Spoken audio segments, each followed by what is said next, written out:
Pernah nggak sih kamu lagi duduk, niatnya mau kerja atau belajar, tapi tiba-tiba satu notifikasi bikin kamu cek HP sebentar, yang ternyata malah jadi berjam-jam scroll media sosial tanpa sadar?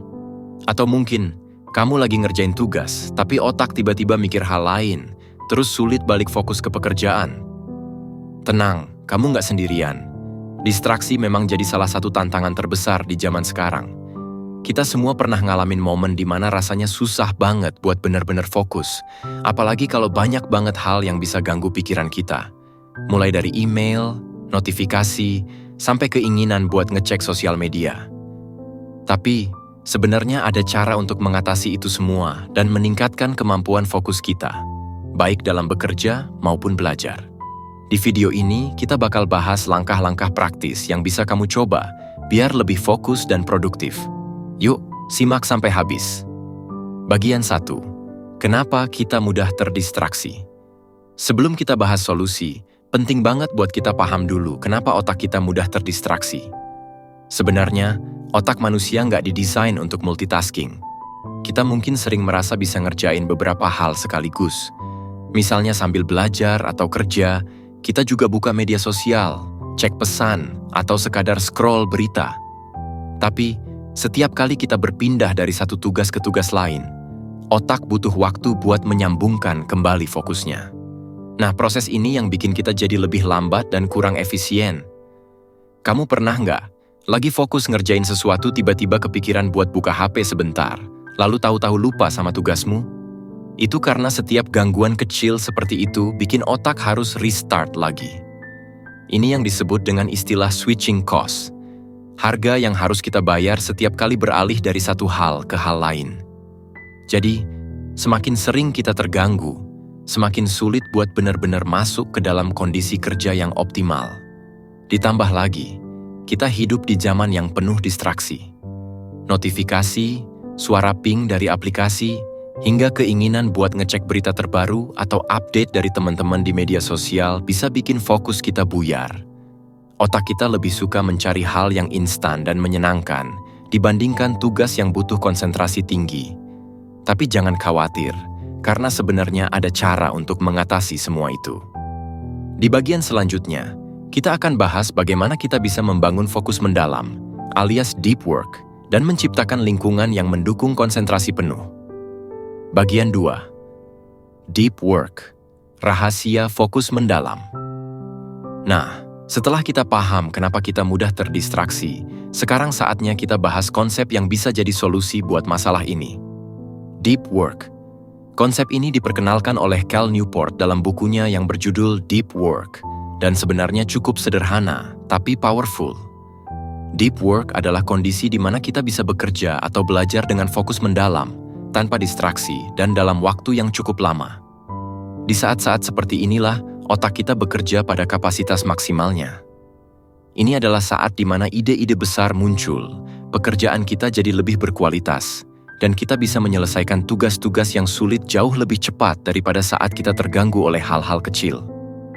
Newport percaya bahwa di era digital ini, kemampuan untuk masuk ke dalam deep work adalah salah satu keterampilan paling berharga yang bisa dimiliki seseorang. Kenapa? Karena sekarang ini, banyak orang tergoda oleh hal-hal yang dangkal. Ngecek notifikasi, menjawab pesan singkat, atau terus-terusan mengejar informasi baru tanpa fokus yang mendalam. Padahal, hasil terbaik dalam pekerjaan atau belajar biasanya datang ketika kita benar-benar tenggelam dalam satu tugas dengan konsentrasi penuh. Salah satu kunci untuk mencapai deep work adalah dengan menciptakan lingkungan yang mendukung. Artinya, kita perlu mengeliminasi sebanyak mungkin distraksi dari sekitar kita. Misalnya, matikan notifikasi di ponsel atau laptop, buat aturan untuk diri sendiri kapan boleh membuka media sosial, dan tentukan waktu khusus di mana kamu hanya fokus pada tugas tertentu. Selain itu, Newport juga menekankan pentingnya memiliki rutinitas atau ritual kerja. Ini bisa berupa hal sederhana seperti memilih tempat yang sama untuk bekerja setiap hari, menentukan waktu yang sama untuk mulai bekerja, atau bahkan merancang lingkungan kerja yang minim gangguan. Dengan begitu, otak kita akan lebih mudah terlatih untuk masuk ke mode deep work. Bayangin kalau kamu bisa fokus penuh selama 2-3 jam tanpa gangguan. pasti hasil kerja atau belajarmu akan jauh lebih maksimal. Disinilah kekuatan deep work berperan, dan di bagian selanjutnya, kita akan masuk ke beberapa teknik yang bisa kamu terapkan untuk meningkatkan kemampuan fokus dan produktivitasmu sehari-hari. Bagian 3. Teknik batching dan single tasking untuk meningkatkan fokus. Setelah kita memahami pentingnya deep work, sekarang saatnya kita masuk ke beberapa teknik praktis yang bisa kamu terapkan untuk meningkatkan fokus dan produktivitas dalam bekerja atau belajar. 2 di antaranya yang sangat efektif adalah batching dan single tasking. 1. Batching, mengelompokkan tugas yang serupa. Pernah nggak kamu merasa waktumu habis hanya karena bolak-balik antara tugas-tugas kecil, seperti membalas email, merespons pesan, atau mengerjakan dokumen singkat?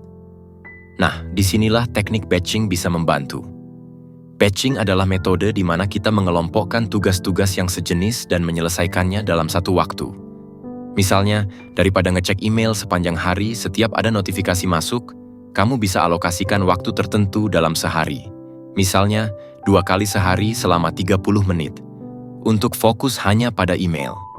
Dengan cara ini, kamu nggak perlu terus-menerus beralih dari tugas utama ke tugas kecil yang sering kali mengganggu fokusmu.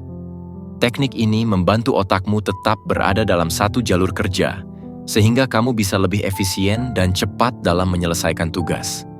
Selain email, batching juga bisa diterapkan untuk hal-hal lain seperti melakukan riset, mengelola file, atau bahkan tugas rumah.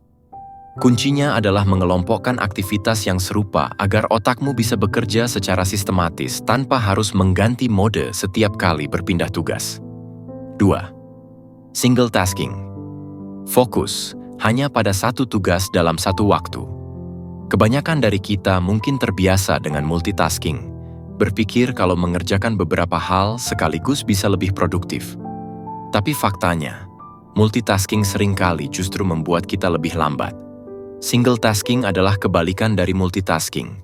Fokus penuh hanya pada satu tugas dalam satu waktu.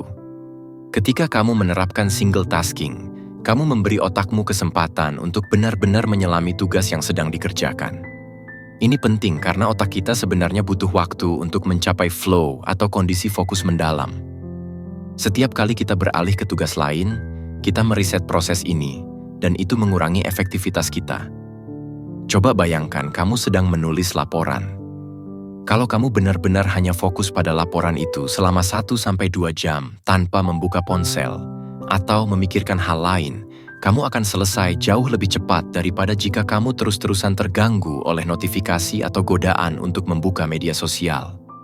Dengan single tasking, kualitas pekerjaanmu juga akan meningkat karena perhatianmu sepenuhnya tertuju pada satu hal. Tips untuk memulai single tasking dan batching. Tentukan prioritas. Setiap pagi, buat daftar tugas yang paling penting dan fokus pada satu tugas di daftar tersebut. Gunakan timer. Coba teknik Pomodoro, di mana kamu bekerja fokus selama 25 menit, lalu istirahat 5 menit. Buat lingkungan tanpa gangguan. Matikan notifikasi di ponsel dan aplikasi selama kamu bekerja, dan coba kerjakan tugasmu di tempat yang tenang. Dengan menggabungkan batching dan single tasking, kamu bisa menciptakan ritme kerja yang lebih produktif dan menjaga fokusmu tetap tajam sepanjang hari. Di bagian selanjutnya, kita akan membahas lebih lanjut tentang bagaimana membuat kebiasaan ini menjadi bagian dari rutinitas harianmu, sehingga kamu bisa mencapai deep work setiap hari. Kesimpulan. Jadi teman-teman, fokus dan konsentrasi itu sebenarnya bukan soal kemampuan bawaan, tapi soal kebiasaan dan lingkungan yang kita ciptakan sendiri. Dengan menerapkan teknik seperti batching dan single tasking, kita bisa mengelola waktu dan energi dengan lebih baik, serta mencapai kondisi deep work yang maksimal. Ingat, fokus yang mendalam bukan hanya tentang seberapa keras kamu bekerja, tapi seberapa pintar kamu mengelola perhatianmu. Mulailah dari hal sederhana. Kelompokkan tugas-tugas serupa, fokus pada satu pekerjaan dalam satu waktu, dan ciptakan lingkungan yang mendukung produktivitas. Jangan khawatir kalau nggak langsung sempurna. Fokus itu seperti otot, semakin sering dilatih, semakin kuat dia akan menjadi. Sekarang, waktunya untuk bertindak. Coba praktikan tips-tips ini dalam aktivitas harianmu dan lihat sendiri perubahannya. Jangan lupa, tinggalkan komentar di bawah tentang pengalaman kamu. Apakah kamu pernah mencoba teknik-teknik ini? Atau mungkin kamu punya cara lain untuk meningkatkan fokus? Yuk, saling berbagi di kolom komentar. Dan semoga kita semua bisa lebih produktif ke depannya.